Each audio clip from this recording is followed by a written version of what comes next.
Alright, what is up, you guys? Continuing on with the Summerslam reviews, we have 2011. And this was honestly not very well built up because we didn't have too many matches announced before the pay-per-view started.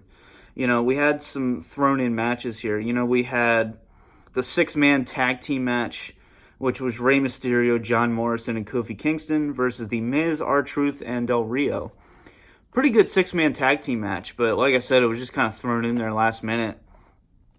We had Sheamus versus Mark Henry, kind of it's a passable match. You don't really have to see it, and quite honestly, it's one you forget about until you watch it again. And then we had Kelly defending her Divas Championship against Beth Phoenix. This was during the Kelly run. I don't hate Kelly. I always thought she had some talent, but Beth Phoenix is clearly the better talent here. So I'm not going to say that Beth Phoenix carried her and really ever did carry her, but at the same time, it's Kelly. She can only really go too far. Now, I'm not saying I wouldn't like to see her return, maybe have another run with the company, who knows. And then we had Daniel Bryan versus Wade Barrett. For a lot of people, that's kind of a big match, two good talents. And Christian versus Randy Orton. This rivalry was phenomenal. Of course, you had Christian winning the world title at TLC, or at Extreme Rules, after Edge retired in the, I think it was just a ladder match. And then, he, of course, lost it days later to Randy Orton. And then, we sparked this rivalry, which spanned, like 4 or 5 pay-per-views. This was a pretty extensive rivalry, and this was a no-holds-barred match, so for the world title. And Christian was the world champion at the time because he won it at Money in the Bank after Randy Orton had gotten disqualified. So, going into this, huge heat, huge rivalry, and this match was just phenomenal. There was a point where, this is a pretty hard-hitting match. Randy Orton had, sliced his thumb open and was bleeding all over the place. Hard way, of course. This wasn't a blade job or anything, obviously. But, yeah, this was a really good match, and it was a good way to end this rivalry. Deep down, I wish Christian could have came out on top on this rivalry, but, I'm just a huge Christian fan. I always think he deserved a lot better in a lot of regards. But, yeah, this rivalry is something that hopefully people will be talking about for years to come because it was just great.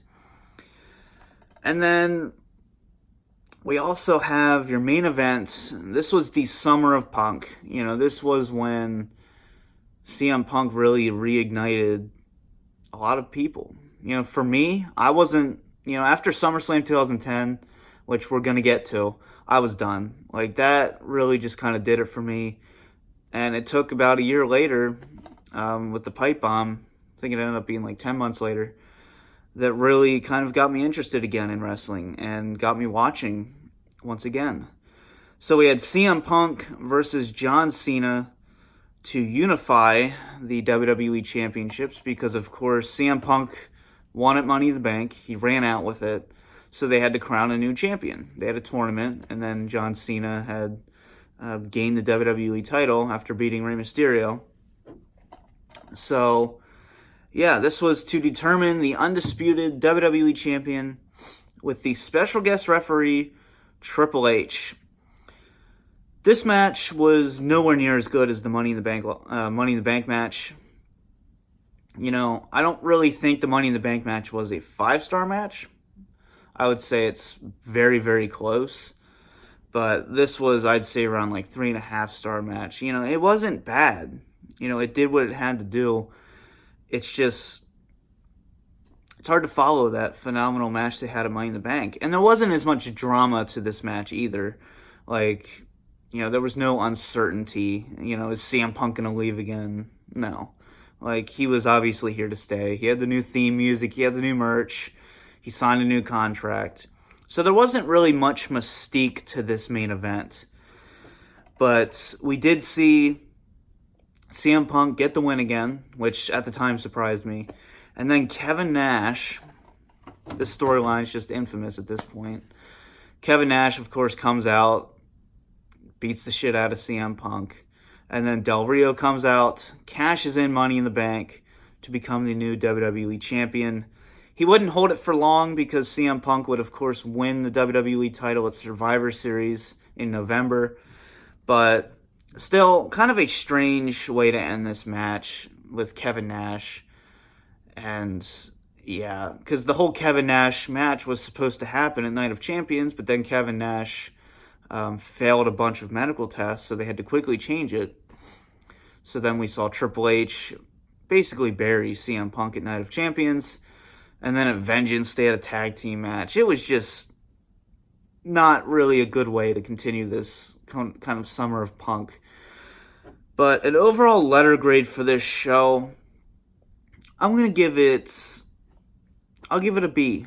You know, it's very enjoyable. There's a good 6-man tag team match, like I said. Good world title match. And then the main event was decent enough. So, yeah, solid B. Let me know your thoughts and opinions down below. This has been the DVD Freak. Peace out.